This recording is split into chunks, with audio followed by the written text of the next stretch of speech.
Let's talk about those words. We say, in the name of the Father and of the Son and of the Holy Spirit. We open up by calling on God's name. That is a holy biblical practice.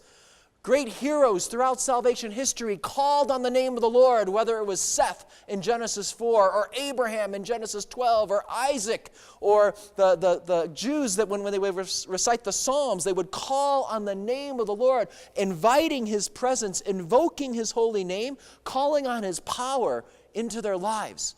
And they call on God's name for worship. That's one big theme you find in the Old Testament. When you see someone calling on the name of the Lord, they are calling on God's name in worship. They're also calling on His name for help, inviting God into their lives, asking Him to help them with their lives. And that's one thing we do at the beginning of Mass. We call on God's name in worship. We invoke His holy presence among us.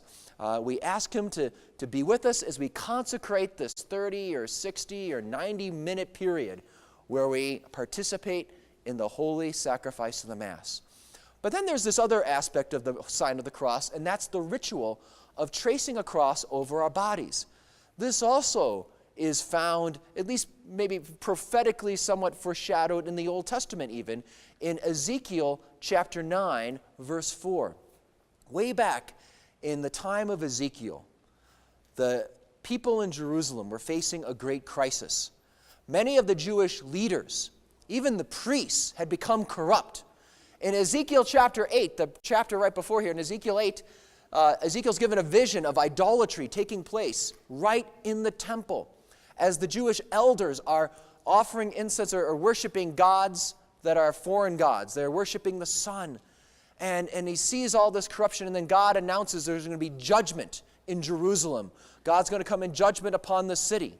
But God also points out that there are some who are faithful to God in the midst of this cultural chaos.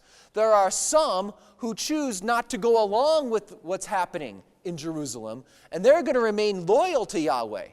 And these faithful ones are going to be protected when the time of judgment comes on Jerusalem. And so in Ezekiel 9, verse 4, we see God sending an angel through the streets of Jerusalem to find those faithful Jews and mark them with a sign on their forehead, a mysterious mark on their forehead.